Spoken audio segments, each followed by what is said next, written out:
South ఇండియాలోనే అతి తక్కువ ధరలకి రత్నాలనందించే ఏకైక సంస్థ 6JVR.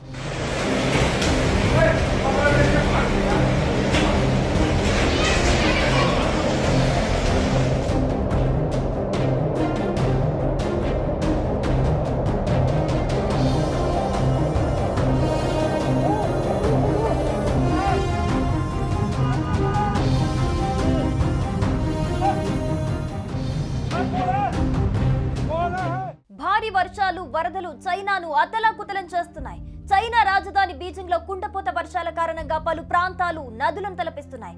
భారీ వర్షాలు వరదల కారణంగా ఇప్పటి వరకు 34 మంది మరణించారు. దాదాపు 80,000 మందిని సురక్షిత ప్రాంతాలకు తరలించారు.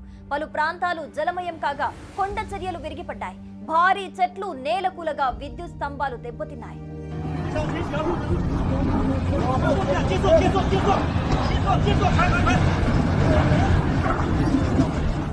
ఉత్తర చైనాలో భీకర వర్షాలు బీభత్సం సృష్టిస్తున్నాయి. బీజింగ్ లో వరదలు ముంచెత్తుతున్నాయి. గత వారం రోజుల నుంచి వర్షాల వల్ల 34 మంది మృతి చెందారని అధికారులు పేర్కొన్నారు. బీజింగ్ లో అధికారులు హైయెస్ట్ ఫ్లడ్ ఎమర్జెన్సీ అలర్ట్ జారీ చేశారు. ఇప్పటి వరకు 80,000 మందిని సురక్షిత ప్రాంతాలకు తరలించారు. మరికొన్ని రోజుల పాటు బీజింగ్ పరిసర ప్రాంతాల్లో వరదలు రానున్నాయి. సుమారు 130 గ్రామాలకు విద్యుత్ సరఫరా నిలిచిపోయింది. డజన్ల సంఖ్యలో రోడ్లు కొట్టుకుపోయాయి. జలమయమైన ప్రాంతాల్లో చిక్కుకున్న వారిని రెస్క్యూ చేస్తున్నారు. వరదల్లో మిస్ అయిన వారిని రక్షించాలని అధ్యక్షుడు జిన్పింగ్ ఆదేశించారు. సాధారణంగా ఈ సీజన్ లో బీజింగ్ లో వరదలు బీభత్సం సృష్టిస్తుంటాయి. 2012లో జులైలో వచ్చిన వరదల వల్ల 79 మంది మృతి చెందారు.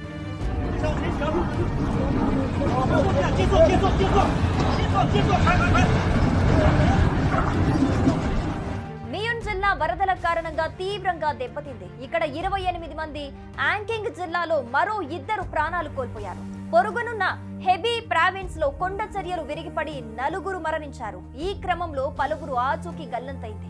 ఇక బీజింగ్ లోని 80,000 మందికి పైగా ప్రజలను సురక్షిత ప్రాంతాలకు తరలించారు. వీరిలో మియోన్ కు చెందిన వారే 17,000 మంది ఉన్నారు. లువాంగ్ పింగ్ కౌంటీలోని గ్రామీణ ప్రాంతంలో కూడా కొండ చర్యలు విరిగిపడ్డాయి. దీంతో కొంతమంది ప్రజలు అక్కడే చిక్కుకుపోయారు. నదుల్లో వరద నీరు ఉప్పొంగి ప్రవహిస్తూ ఉండటంతో దిగువన ఉండే ప్రాంతాల ప్రజలు సురక్షిత ప్రాంతాలకు తరలిపోవాలని అధికారులు హెచ్చరిస్తున్నారు.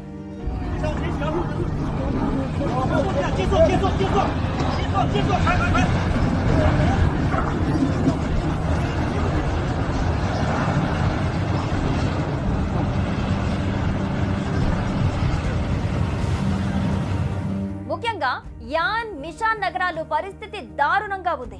ప్రభుత్వ మీడియా ప్రకారం ఒక గ్రామం మొత్తం వరద ప్రవాహంతో దెబ్బతింది. గ్రామంలో డజన్ల కొద్ది ఇళ్లు కూలిపోయాయి. చాలా మంది వరద నీటిలో కొట్టుకొని పోయారు. ఇప్పటికీ వారి జాడ కనిపించలేదు. వరద ప్రభావిత ప్రాంతాల నుంచి వందలాది మందిని తరలించారు. చాలా ప్రాంతాల్లో రోడ్లు పూర్తిగా బురద శిథిలాలతో నిండిపోయింది. దీనివల్ల సహాయక చర్యలు కూడా దెబ్బతింటున్నాయి. కొన్ని వంతెనలు కొట్టుకుపోయాయి. చాలా చోట్ల కమ్యూనికేషన్ వ్యవస్థ పూర్తిగా దెబ్బతింది. విద్యుత్, నీటి సరఫరా నిలిచిపోయింది. దీంతో స్థానిక ప్రజలు మరింత ఇబ్బందులకు గురవుతున్నారు. ఇక మరోవైపు ప్రభుత్వ సంస్థలు యుద్ధ ప్రాతిపదికన సహాయ చర్యలను ప్రారంభించాయి. శిథిలాల కింద చిక్కుకున్న వ్యక్తుల కోసం వందలాది మంది రెస్క్యూ వర్కర్లు సెర్చ్ టీంలు వెతుకుతున్నాయి. సెర్చ్ డాగ్లు, డ్రోన్ల సహాయం కూడా తీసుకుంటున్నారు. రానున్న కొన్ని రోజుల పాటు భారీ వర్షాలు కురిసే అవకాశం ఉందని, దీనివల్ల వరదలు, బురద ప్రవాహాలు మరింతగా ముంచెత్తే అవకాశం ఉందని చైనా వాతావరణ శాఖ హెచ్చరించింది. వాతావరణ మార్పు, అస్తవ్యస్తమైన నిర్మాణ పనులు ఈ ప్రాంతంలోని భౌగోళిక స్థితిని బలహీనపరిచాయని, ఈ కారణంగా కొండ చర్యలు విరిగిపడటం, బురద ప్రవాహాల సంఘటనలు నిరంతరం పెరుగుతున్నాయని నిపుణులు భావిస్తున్నారు. వర్షాకాలంలో చైనా తరచుగా వరదలతో ఇబ్బంది పడుతుంటుంది. అయితే ఈ ఏడాది సిచువాన్ లో జరిగిన విధ్వంసం పరిపాలనా అధికారులను కూడా ఆశ్చర్యపరిచినట్లుగా తెలుస్తోంది. ఇక నదుల్లో వరద ఉధృతి అధికంగా ఉండటంతో దిగువ ప్రాంతాల ప్రజలను సురక్షిత ప్రాంతాలకు తరలి వెళ్లాలని అధికారులు హెచ్చరించారు. భారీ వర్షాల కారణంగా పలు ప్రాంతాల్లో చెట్లు కూలిపోయాయి. విద్యుత్ స్తంభాలు దెబ్బతిన్నాయి. అనేక ప్రాంతాల్లో విద్యుత్ సరఫరా నిలిచిపోవడంతో చీకటిమయంగా మారింది. ఈ భారీ వర్షాలు, వరదల వల్ల తీవ్ర నష్టం వాటిల్లిందని చైనా ప్రధానమంత్రి లీ కుయాంగ్ తెలిపారు. సహాయక చర్యలు కొనసాగుతున్నాయని ఆయన పేర్కొన్నారు. భారీ వర్షాలు, వరదలకు సంబంధించిన ఫోటోలు సోషల్ మీడియాలో వైరల్ అవుతున్నాయి.